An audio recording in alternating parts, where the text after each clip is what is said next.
Hello student, आज हम लोग पढ़ेंगे क्लास 10th का चैप्टर 6 और उसमें जो थ्योरम है, पहला थ्योरम 6.1 उसी को पढ़ेंगे। इसमें बोलता है कि if a line is drawn parallel to one side of a triangle to intersect the other two sides is distinct point, the other two sides are divided into same ratio.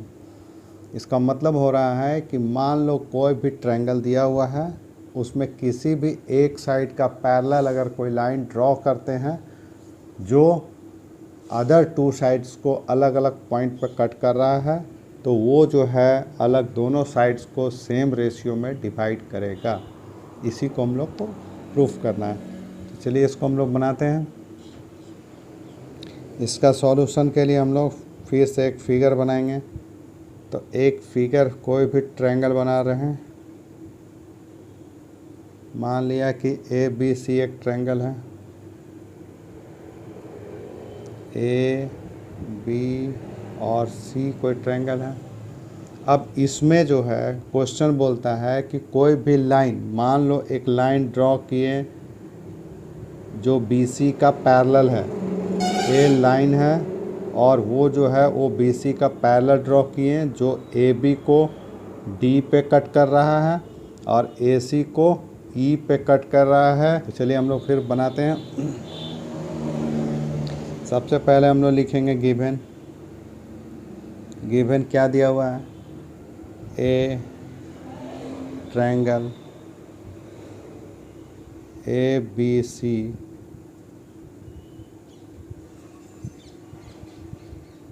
in which a line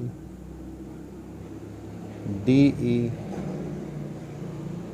parallel to BC intersect AB at D and AC at E. Line जो है वो A B को D पे और ए सी को ई पे intersect कर रहा है। तो हम लोग को प्रूफ करना है, to prove that A D by D B and A E by E C.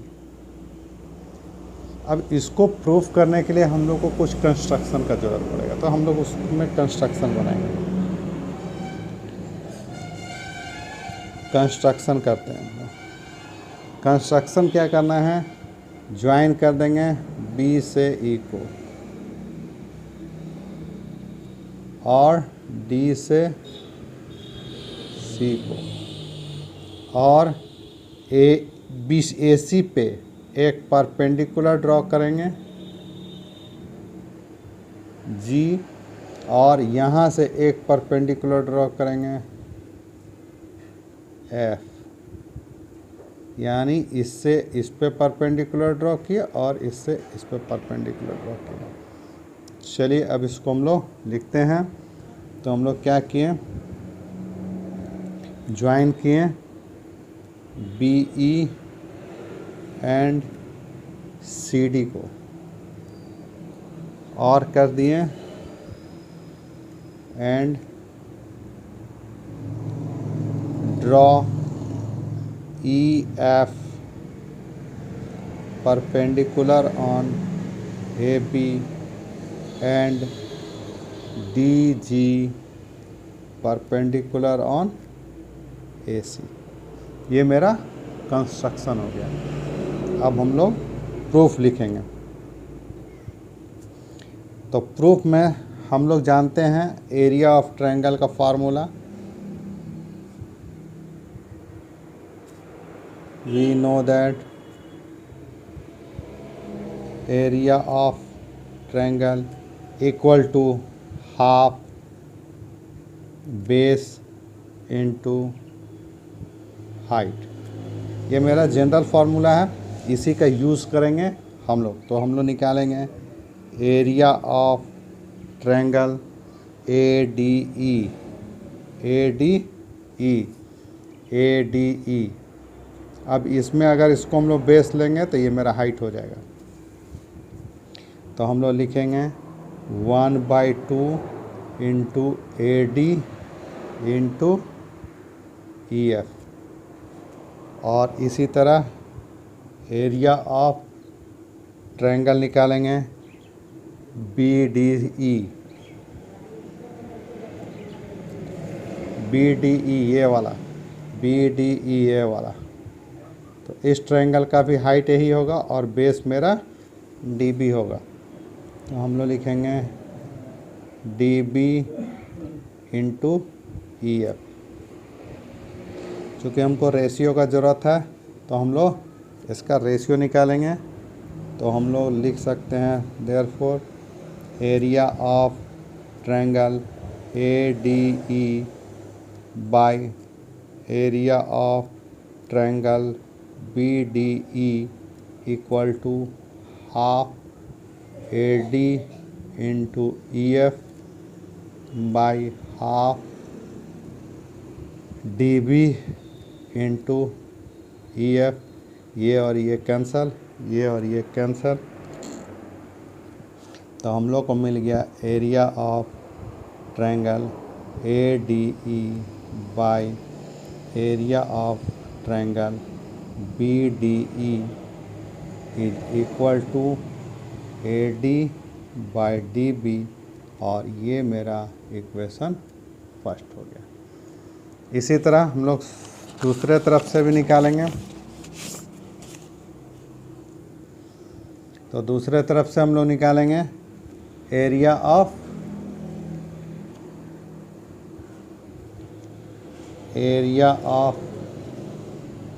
Triangle ADE equal to half AE into DG। और एरिया ऑफ ट्रायंगल CED निकालेंगे तो इसका भी हो जाएगा हाफ EC इंटू D और G।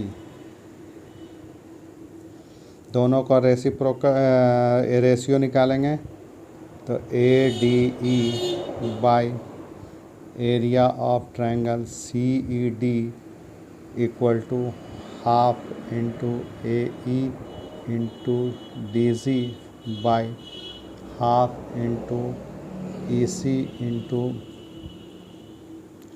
DG। ये और ये कैंसल हो गया तो मेरे पास मिल गया area of triangle ADE by area of triangle CED by AE by EC।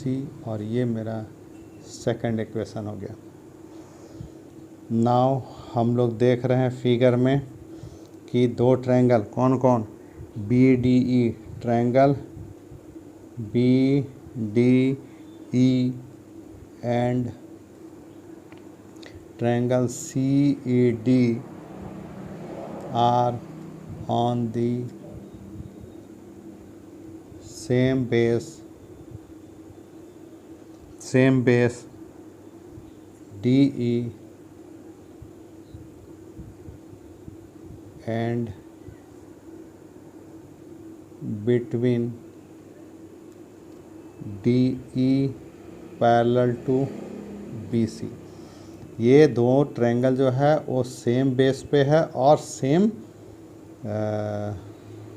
Base पे है और सेम पैरेलल लाइन के बीच में है, इसलिए इसका एरिया जो होगा हम लोग इक्वल लिखेंगे। एरिया जो होगा वो ट्रायंगल BDE और